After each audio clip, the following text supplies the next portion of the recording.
What is your favorite thing about living in Australia? The parks, the beaches. What is the strangest Australian slang you've heard? Smogo, What does smogo mean? taking a break. If you can bring one thing from South Africa that we can't get here, what would you bring? A fish curry pot.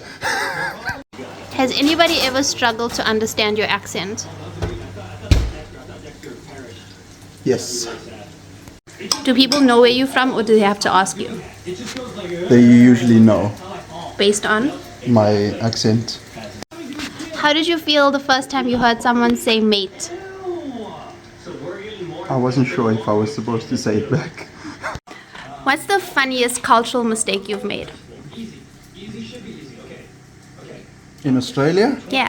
I don't understand what a bogan is. I need to understand that. If it's a good or a bad term. If you could describe Australia in one word, what would it be? Diverse. What's your closest similarity to South Africa, being here? The weather, What's made you question your life choices? Vegemite.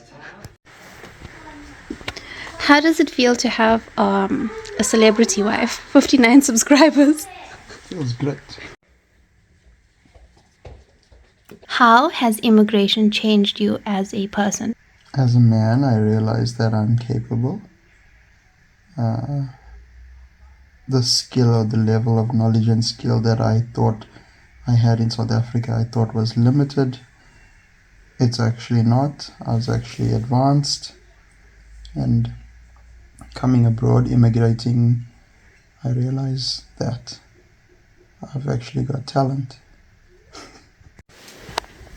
What has been the biggest challenge in adjusting in Australia for you?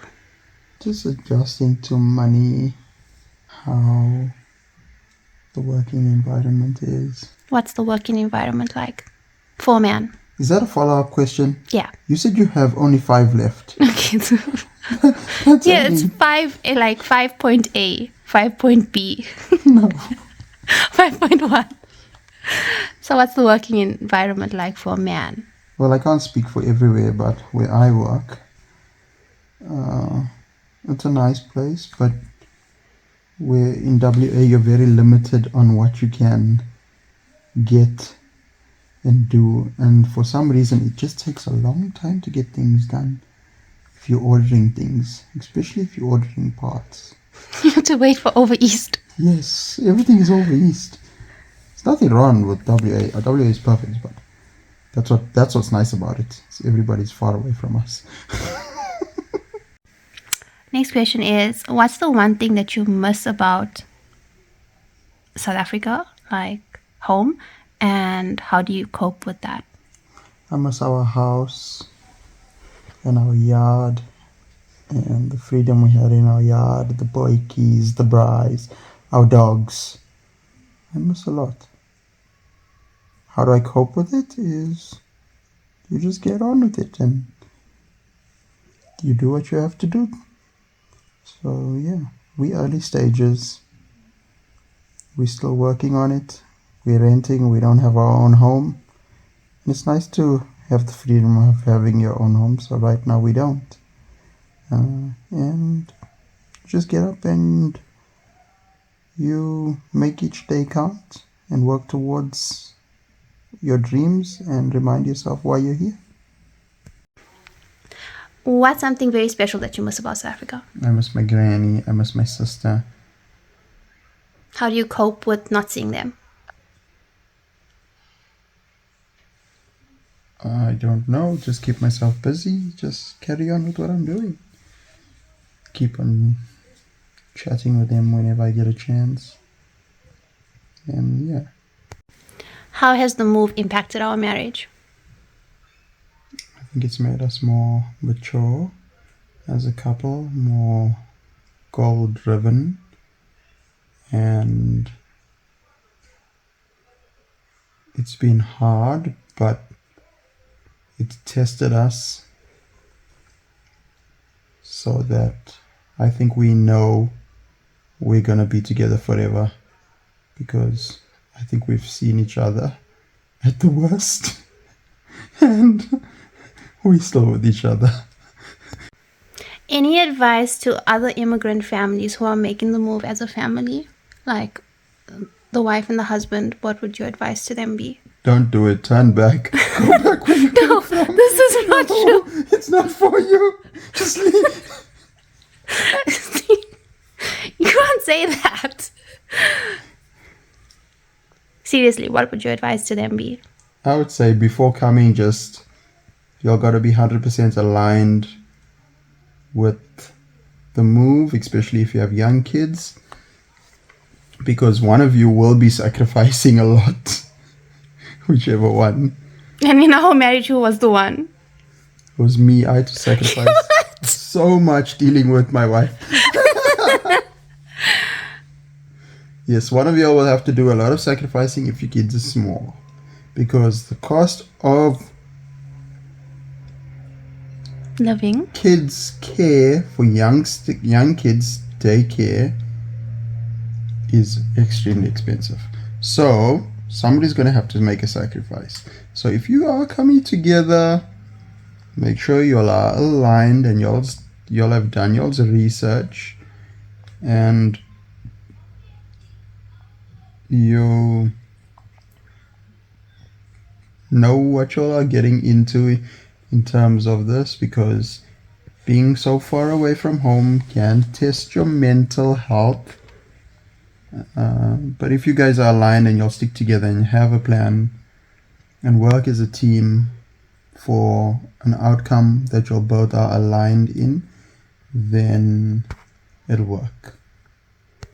And last one, has the move been worth it? Yes. In terms of what? When you say in terms of what? In terms of reaching our dreams? No, not yet. We're still working on it. But 2 years ago, I would have said, has the move been worth it? I would have said no, because it's hard in the beginning. But once you get through the first 2 years, as we are, it sort of eases down. You can start seeing your options in front of you. Example, buying a house, having a bit more money to be, to have a bit of freedom financially. Once you start realizing those dreams, then it starts feeling worth it, because Financially for you, the job that you had in South Africa versus the job that you have here, financially, has the move been worth it? Like in terms of what you were making in South Africa? If you want to look at it in terms of finance only, without any other factors involved, then no. So South Africa was earning less money, but because of the price of housing in Australia, even though we're earning more money here, you're technically worth less than you were in South Africa. I mean, that's not very reassuring for people But who are you making the can't only move. give the good side of everything. So what would your advice around money be? Don't base your move off money. There are many reasons to make a move, and there has to be many reasons why you move. Don't place it all on money, because that's not what is going to make you happy. What has been the biggest contributor to our well-being here? The company that I work for has been extremely helpful and understanding with us during this entire process, and they have been there every step of the way. So thank you to them. For other people making the move who are also being sponsored, what are some important things that they should be making sure that they get in those interview stages done? Or like, what are If you're a family, I would definitely try coming in on a PR visa and getting the company to align with that instead of going the 482 visa, because that is a little bit tricky. Well, it's not tricky, the visa, but it's harder living options for a family. If you're coming as a single, then yes. But if you're coming as a family, no. You want more security. You want the perks that PR gives you. because you want a home, you want to settle. You want to be able to afford kids' daycare and education and that sort of thing, to allow you as a couple, a husband and wife, to have the freedom to follow their job paths and careers and earn the necessary money that you need to raise a family. What's it like raising a family here versus South Africa? Raising a family in Australia is excellent. Springboks or Wallabies? Springboks. Thank you for taking the time to answer my interview questions. Pleasure.